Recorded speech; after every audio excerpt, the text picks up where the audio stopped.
The Great Hall of the Galactic Council was the largest room ever built by any living species. Its walls stretched so high that clouds sometimes formed near the ceiling. 12 massive chairs circled the central platform, each one designed for a different alien species. For 10,000 years, this room had been a place of peace and order. Every intelligent species in the known galaxy came here to join the great community of stars.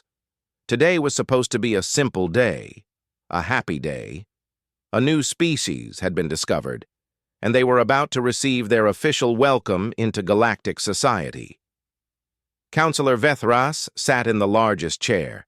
He was a Krelthani, an insect-like creature with 4 arms and a hard shell that gleamed like polished metal. He had served on the council for 300 years, and he had seen many new species join their community. This ceremony was always his favorite duty. There was something beautiful about watching young civilizations take their first steps into the wider universe. The new species called themselves humans. They came from a small blue planet orbiting a yellow star in a quiet corner of the galaxy.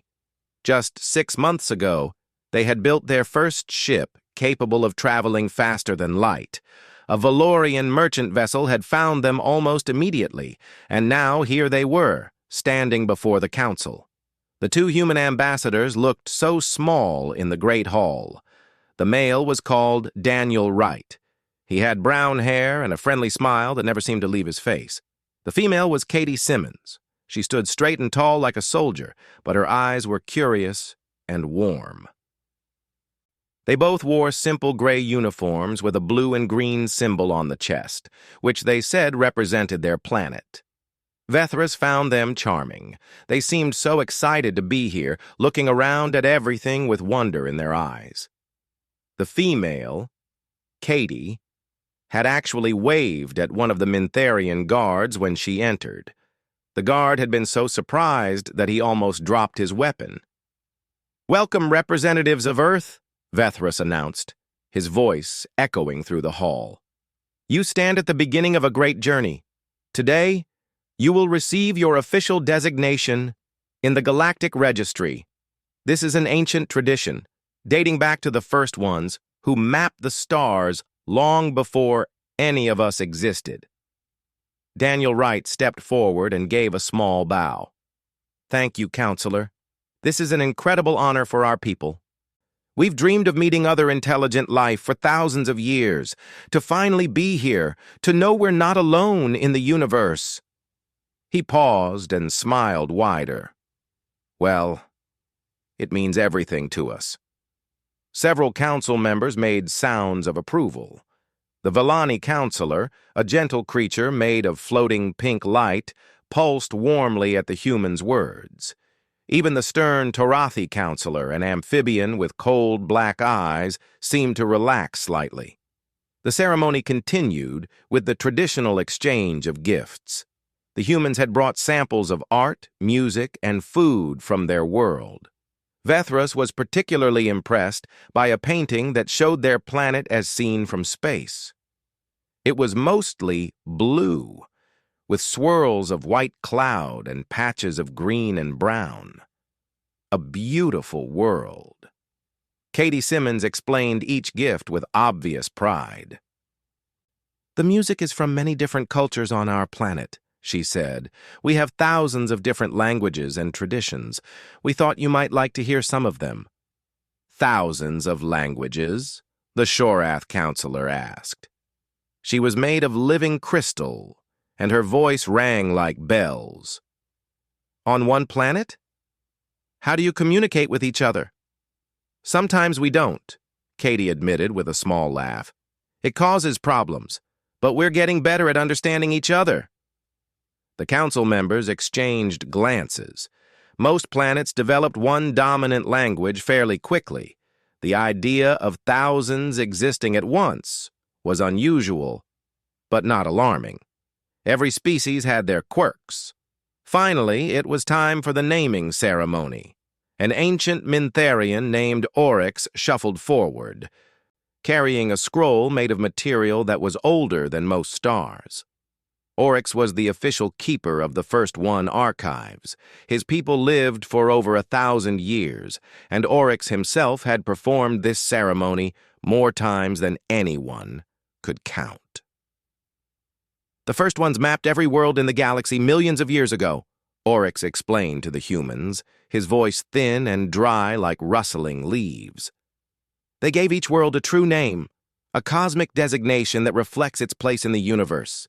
We have searched our archives and found your world's ancient name. It is my honor to reveal it to you now.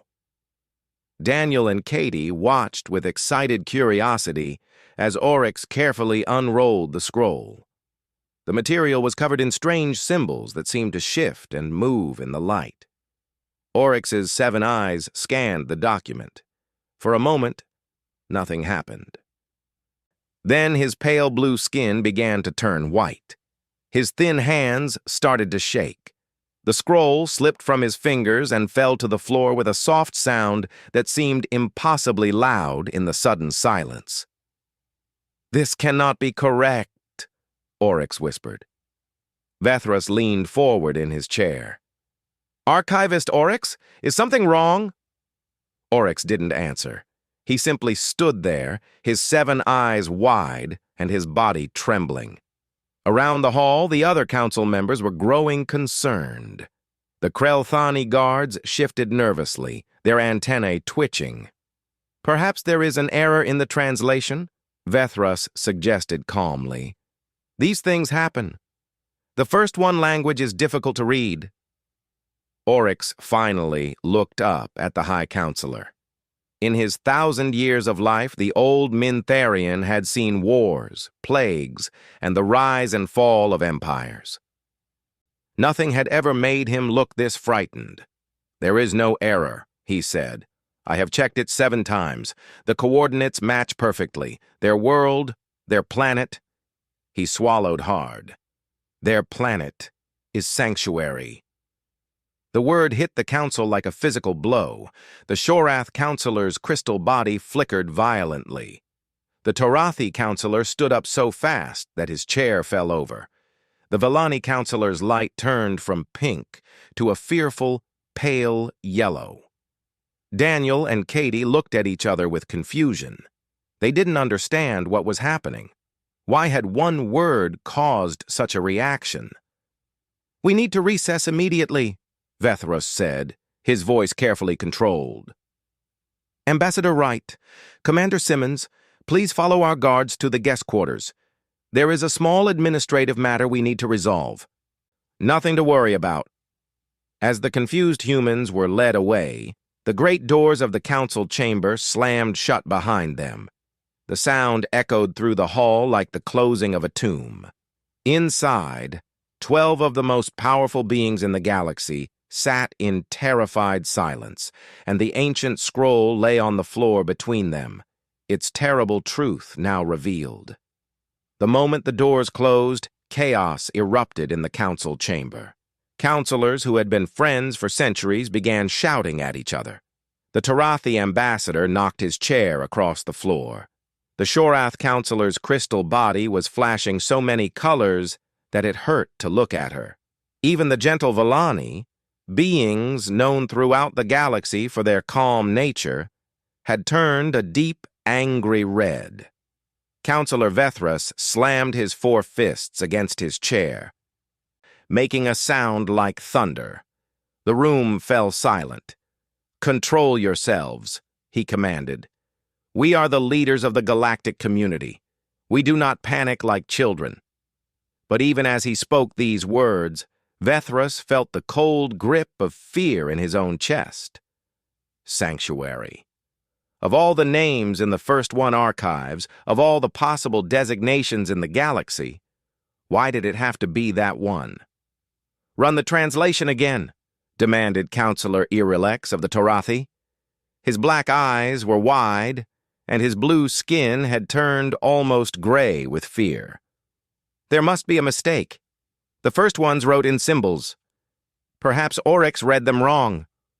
Archivist Oryx shook his old head slowly. I have already checked 7 times, Counselor. I checked the coordinates of their star against our maps. I checked the position of their planet in its solar system. I checked the chemical composition of their atmosphere.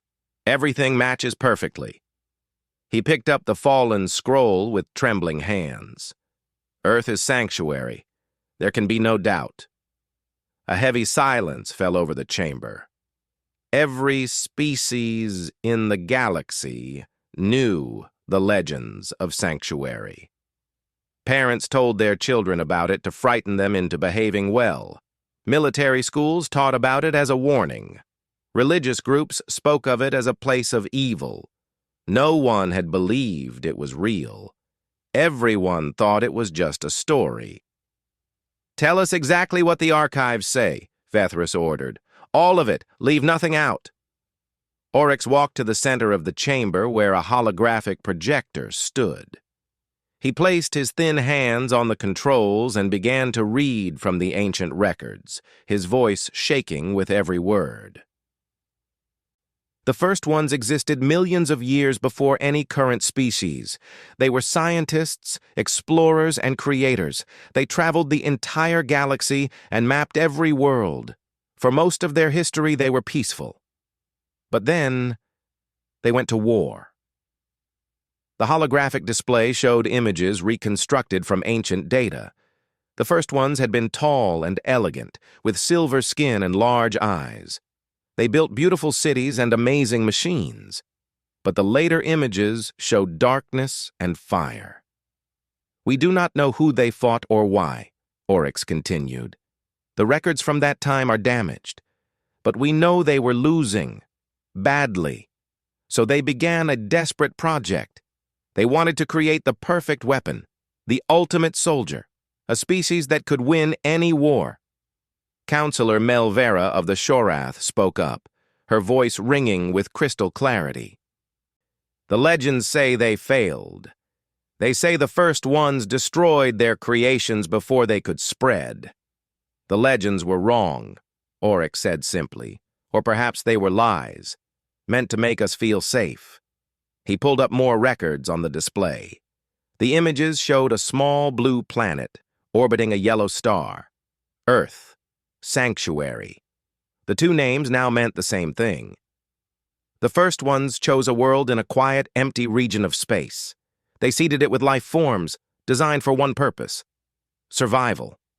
These creatures were meant to adapt to anything, to overcome any obstacle, to never, ever give up. But it takes millions of years for intelligent life to evolve, Irilex protested.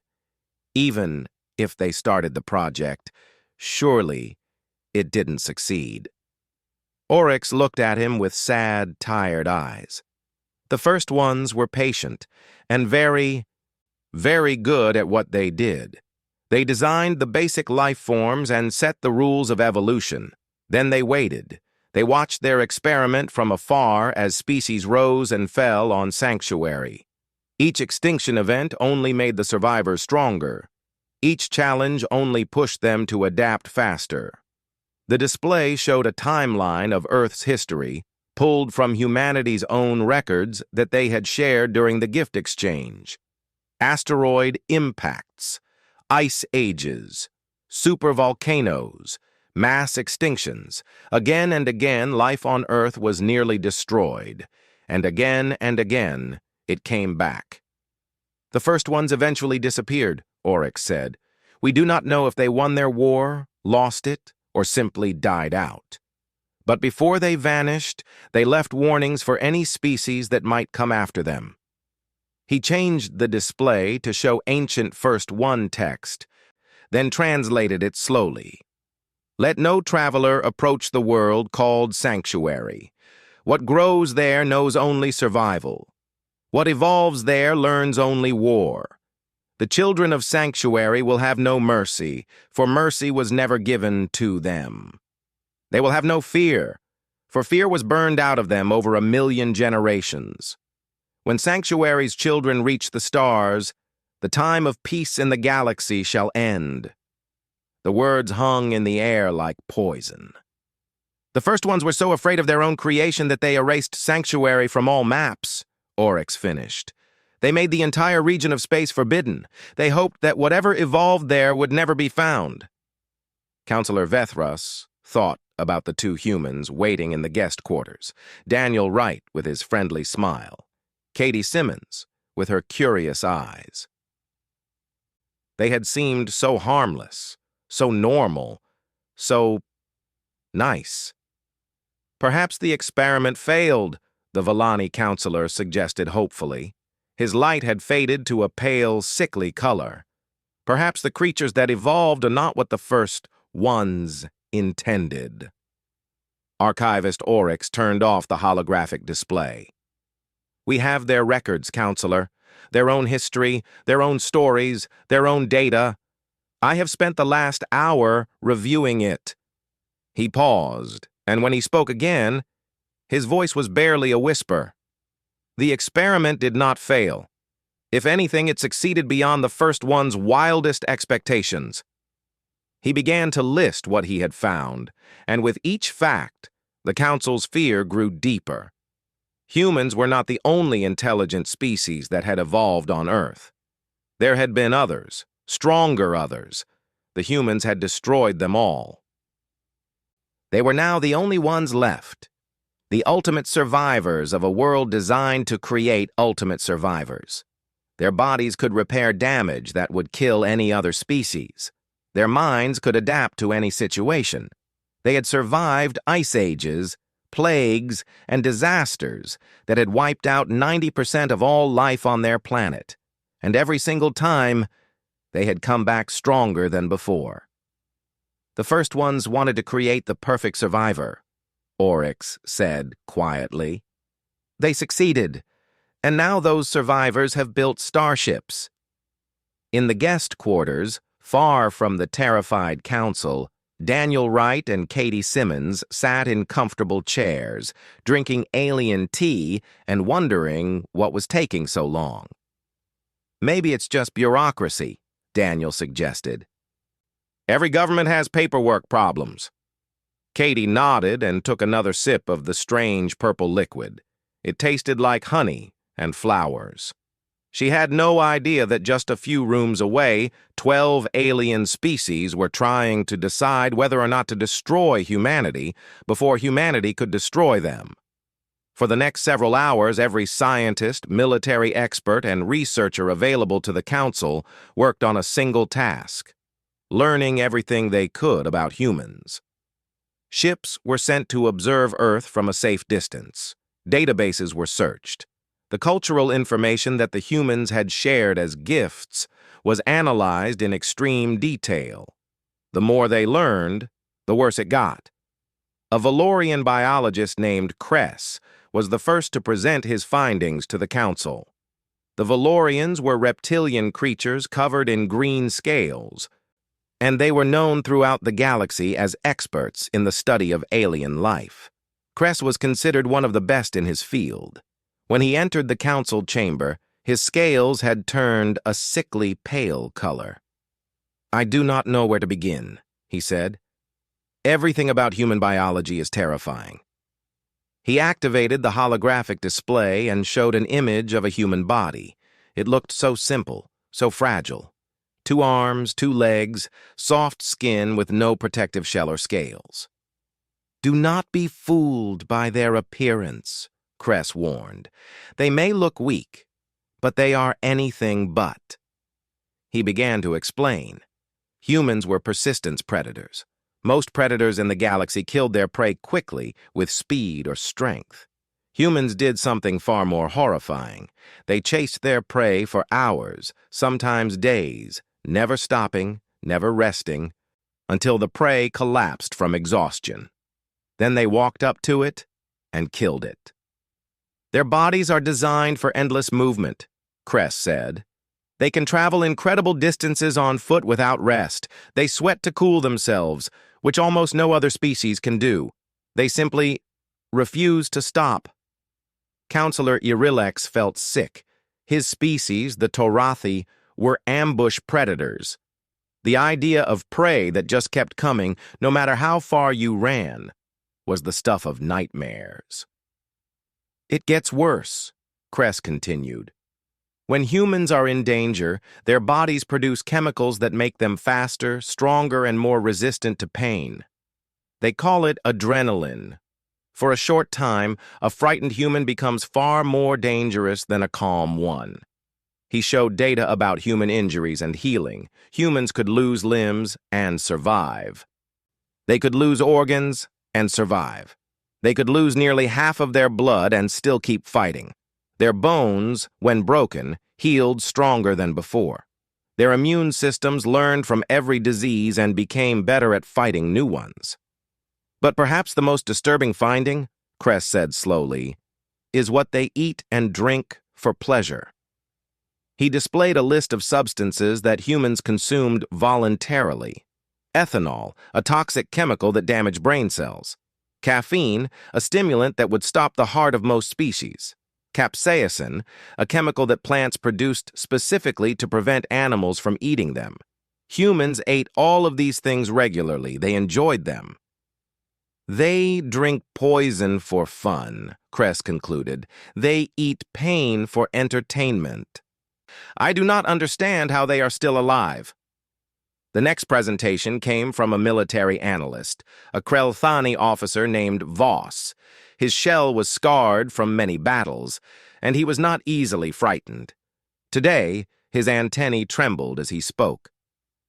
I have reviewed human military history, he said. I wish I had not.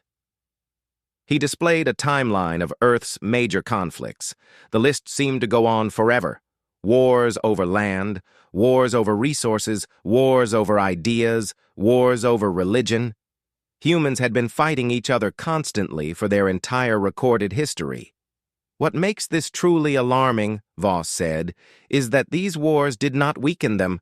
Each conflict made them more technologically advanced. They invented new weapons, new strategies, new ways to kill and survive. War is not a failure for humans. It is evolution. He showed images of human weapons, simple clubs and spears at first, then swords and shields, then guns and bombs. The progression was terrifyingly fast. In just a few thousand years, humans had gone from throwing rocks to splitting atoms. They discovered nuclear weapons less than 100 years ago, Voss said. These bombs could destroy entire cities in seconds. They built thousands of them. He paused. Then they pointed these weapons at each other. The council members were stunned. They threatened their own species with extinction? Councillor Melvera asked.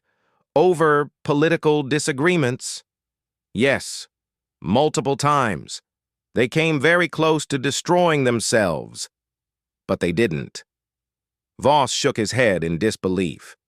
Any other species would have collapsed. Humans just adapted. They lived under the threat of total destruction for decades and continued to function. They raised families. They built cities. They went to work every day knowing that everything could end at any moment, and it barely seemed to bother them. The final presentation came from a cultural analyst who had studied human art, stories, and beliefs. The analyst was a small Villani named Prim, and her light flickered nervously as she spoke. I have tried to understand how humans think, she said. Their stories are very revealing. She showed examples of human entertainment, movies about lone warriors defeating vast armies, books about ordinary people becoming heroes through suffering, games where players had to die hundreds of times before succeeding. Their heroes are not born special, Prim explained. Their heroes become special through pain. Humans believe that hardship makes them stronger. They celebrate struggle. They admire those who refuse to surrender, even when surrender would be logical. She displayed a human concept that had no translation in any alien language. The humans called it spite. It meant continuing to fight not because you could win, but specifically because someone wanted you to give up. They will resist simply to prove they can, Prim said quietly. They will suffer enormous costs just to show that they cannot be controlled. This is considered a positive trait in their culture. The presentations ended, and silence filled the council chamber. The evidence was overwhelming. Humans were exactly what the first ones had designed them to be. They were survivors beyond anything the galaxy had ever seen. They were warriors who became more dangerous the harder you pushed them. They were creatures who ate poison, healed from injuries that would kill anyone else, and refused to die no matter what. And they had just developed faster than light travel. Counselor Vethros stood slowly from his chair. His 4 hands were shaking slightly, but his voice was steady. "We must decide what to do," he said. "The humans are waiting for us to complete their welcoming ceremony. We must choose whether to welcome them or to stop them while we still can." In the guest quarters, Daniel Wright had fallen asleep in his chair. Katie Simmons was looking out the window at the alien stars, thinking about how beautiful they were. She had no idea that her species had just been labeled the most dangerous creatures in the known universe. The debate that followed was the most heated in the Council's 10,000-year history. Old alliances were forgotten. Ancient friendships were strained to breaking. The 12 most powerful beings in the galaxy stood divided over a single question: what should be done about humanity? Counselor Irilex of the Torathi spoke first. His amphibian body was tense with barely controlled fear, and his voice came out harsh and cold. "The solution is obvious," he declared. "We must destroy them. Now, before they spread beyond their single planet, before they build more ships, before they become impossible to stop." Several council members made sounds of shock. The Villani counselor's light turned a dark, troubled shade. Even some who privately agreed with Irilex were disturbed by how easily he spoke of destroying an entire species. "You speak of genocide," said Counselor Melvera of the Shorath. Her crystalline form flickered with disapproval. "The murder of billions of innocent beings who have done nothing wrong." "Nothing wrong yet," Irilex replied. "You saw the evidence. You heard what they are. The first ones created them to be weapons. Weapons that can think. Weapons that can build starships. Weapons that never give up." He pointed toward the direction of the guest quarters. "Those 2 friendly ambassadors in the other room represent a species that has spent its entire existence fighting and killing. Do you truly believe they will be different with us?" Counselor Tremik of the Villani floated forward, his gentle pink light pulsing with distress. "We cannot know what they will do. They have shown us no hostility. They came to us with gifts and smiles. They asked to be our friends." "A predator's strategy," Irilex insisted. "They are studying us, learning our strengths and weaknesses. When they are ready, they will strike." "Or perhaps they genuinely want peace," Tremik replied. "Perhaps they are tired of war. You saw their history. They have suffered greatly from their own conflicts. Maybe they hope that joining the galactic community will help them become better." The argument went back and forth. The military counselors sided with Irilex. The scientists and diplomats sided with Tremik. Some council members remained silent, unable to decide. Counselor Vethras listened to all of them without speaking. His ancient mind was turning over the problem, examining it from every angle. When there was finally a pause in the shouting, he raised one of his 4 hands for silence. "Let us consider the practical question," he said calmly. "Counselor Irilex, you propose that we destroy humanity. How exactly would we accomplish this?" Irilex blinked his black eyes, surprised by the question. "We would send our combined fleets to their system. We would blockade their planet. We would eliminate their ships and their ability to build more.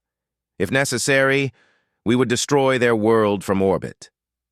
And if they resist, They are one planet against the combined might of 12 galactic civilizations. They cannot possibly win. Vethras nodded slowly. Perhaps, but remember what we just learned about them. They do not need to win. They only need to survive. They only need to escape. How many ships would slip through our blockade? How many humans would hide and rebuild in secret? How many generations would they spend planning revenge against the species who tried to destroy them? The chamber fell quiet. Everyone remembered what the analysts had said about human spite. The concept of continuing to fight specifically because someone wanted you to stop. The first ones quarantined their system for millions of years, Vethras continued. They erased it from all maps. They did everything possible to keep humanity contained. And still we stand here today with 2 humans waiting in our guest quarters. He spread all 4 of his hands. Do you truly believe we can succeed where the first ones failed? Counselor Irilex's scales had turned a troubled gray. Then what would you suggest? We simply let them spread across the galaxy? We wait for them to grow strong enough to threaten us all? I suggest we consider a different approach. Instead of making enemies of the most dangerous species the galaxy has ever seen, perhaps we should try to make them our friends. A ripple of surprise passed through the chamber. Counselor Irilex made a sound of disgust. You cannot be serious. You want to befriend weapons?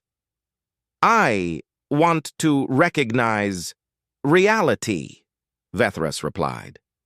Humans are here. They exist.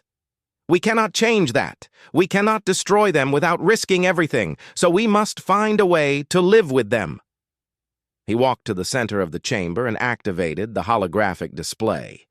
It showed security footage from the guest quarters. The 2 human ambassadors were visible, sitting in comfortable chairs. The male, Daniel, had woken up from his nap and was telling a story to a young Valorian child who had wandered in from the hallway. The child was laughing. The female, Katie, had pulled something small from her bag. It was a stuffed animal in the shape of a creature from Earth. A bear. The analysts had identified it as one of the deadliest predators on the human planet. Katie gave it to the child as a gift. Look at them, Vethras said softly. Yes, they are everything the first ones designed them to be.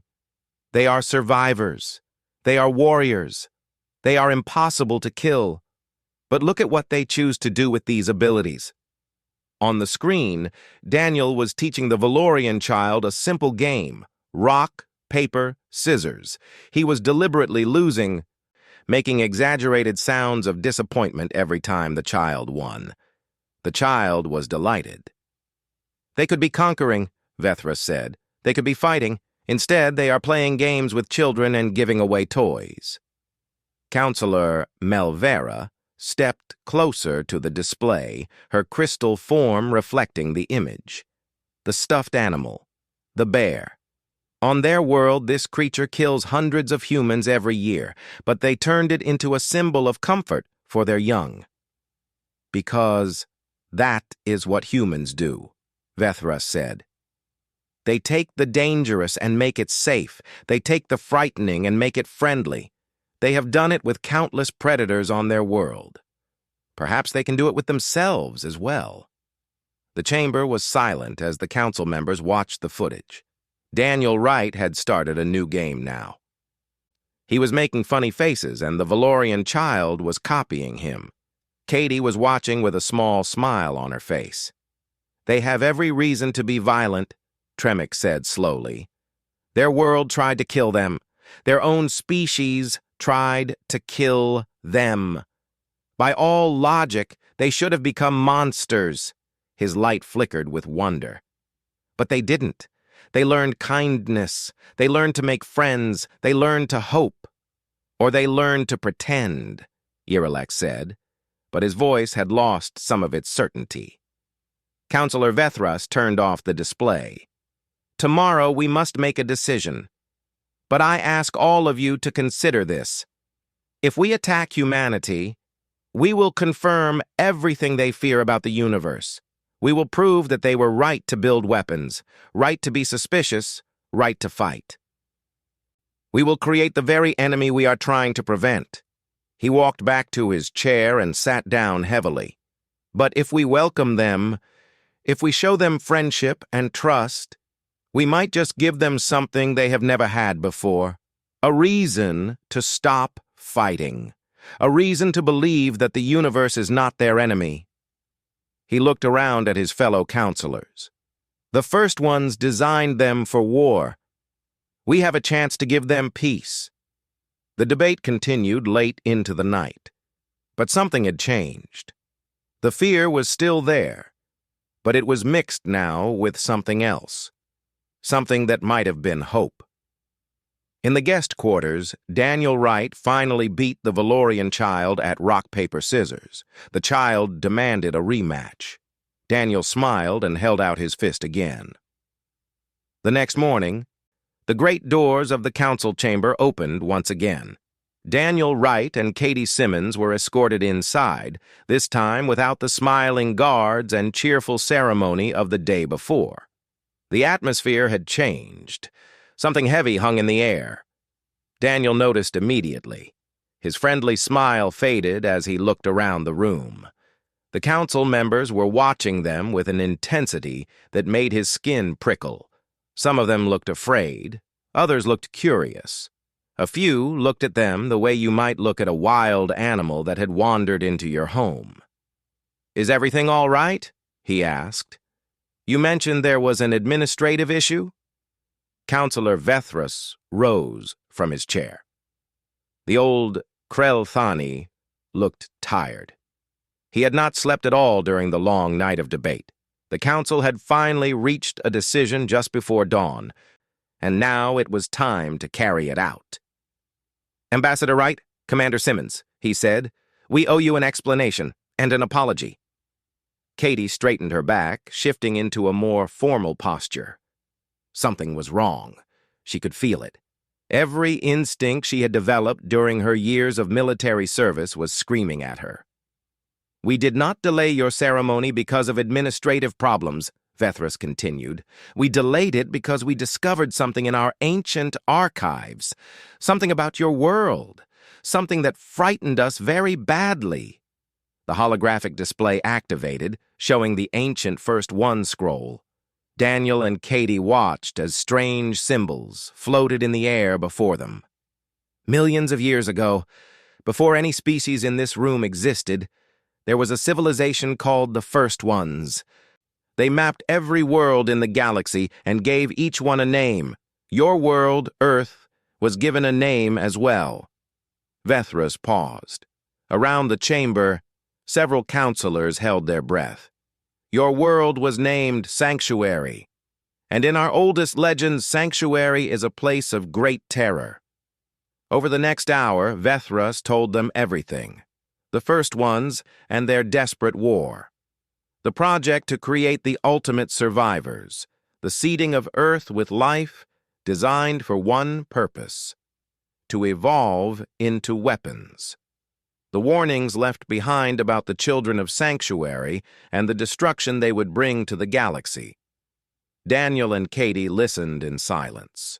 Their faces went through many expressions: shock, confusion, disbelief, and slowly, as the truth sank in, something that looked almost like recognition. When Vethras finished, neither human spoke for a long moment. The chamber was completely silent, everyone waiting to see how the children of Sanctuary would react to learning what they truly were. Finally, Daniel laughed. It was not a happy laugh. It was tired and sad, and somehow very old. "That explains a lot, actually," he said. Katie nodded slowly. "We've always wondered why we are the way we are, why we keep fighting each other, why we can't seem to stop." She looked down at her hands. "We thought there was something wrong with us, something broken." "And perhaps there is," Counselor Irelek said coldly. He had argued against revealing the truth to the humans. He still believed they should have been destroyed. You were designed to be weapons. Your entire existence is built on violence and survival. Daniel turned to look at the Tarathi counselor. The friendly smile was completely gone now. In its place was something harder, something that made Irelex want to take a step backward, even though he was 20 feet away. "You're right," Daniel said quietly. "We were designed for war. Every part of us was shaped by millions of years of suffering. Our bodies, our minds, our instincts. All of it built for one purpose, to survive no matter what." He took a step forward, and several counselors tensed. "But here's the thing, counselor. The first ones may have designed us, but they didn't get to decide what we would become. They made us survivors. They didn't get to choose what we would survive for."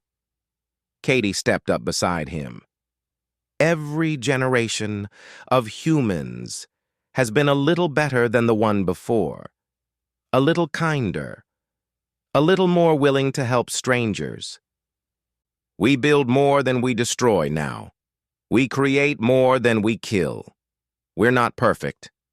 We're not even close, but we're trying." Daniel's voice softened. "When we finally built ships that could reach the stars, do you know what our biggest hope was? That we would find someone out there, that we weren't alone, that there might be friends waiting for us in the darkness." He looked around at the council members, at all these alien faces watching him with fear and wonder. "The first ones made us weapons, but we don't want to be weapons anymore. We want to be something else, something better." He paused. "We just need someone to give us the chance." Silence hung in the air. Then Counselor Vethras did something that surprised everyone, including himself. He rose from his chair and walked down to stand before the two humans. His ancient body moved slowly, but his eyes were clear and steady. "The council has debated long through the night," he said. "Some wanted to destroy you out of fear. Some wanted to quarantine your world forever. But in the end, we chose a different path." He extended one of his 4 hands in the human style, a handshake. "We choose to believe you. We choose to trust that you are more than what you were designed to be. We choose to welcome you as friends and allies, not as weapons to be feared." Daniel stared at the extended hand. Something changed in his face. The hardness melted away, replaced by something vulnerable and hopeful. When he reached out to take the handshake, his own hand was trembling slightly. "Thank you," he said softly. "You have no idea what this means to us." Katie stepped forward as well, her eyes bright. "We won't let you down. I know you're scared of us, I understand why, but we spent our entire history being afraid of each other, and we're tired of it." She smiled, and it was a real smile, warm and genuine. "Let us show you what humans can do when they're not fighting for survival. Let us show you what we become when we're not afraid." Counselor Vethras felt something shift in his hearts. For the first time since the terrible discovery, he felt something other than fear when he looked at these small, fragile-looking creatures. He felt hope. "Then let the ceremony continue," he announced, his voice carrying through the great hall. "Let the record show that on this day, the children of Sanctuary have chosen peace, and we have chosen to welcome them." The other counselors slowly rose from their chairs. One by one, they came forward. The Shorath counselor with her crystal body ringing like bells. The gentle Velani glowing a warm pink. Even Counselor Irelex, still suspicious but no longer hostile, gave a grudging nod. It would not be easy. There would be fears to overcome and trust to build. There would be mistakes and misunderstandings. The galaxy would change in ways no one could predict. But as Daniel Wright stood in the center of the Great Hall, surrounded by alien beings who had chosen friendship over fear. He felt something his ancestors would have recognized. That stubborn human refusal to give up. That determination to keep trying no matter how hard things seemed. The first ones had designed them to survive anything. They had never imagined that humans might survive into something beautiful. Katie put her hand on Daniel's shoulder and squeezed gently. Through the great windows of the chamber, 1,000 stars glittered in the darkness. Each one was a new possibility, a new friend to make, a new wonder to discover. The children of Sanctuary had finally come home, and the galaxy would never be the same.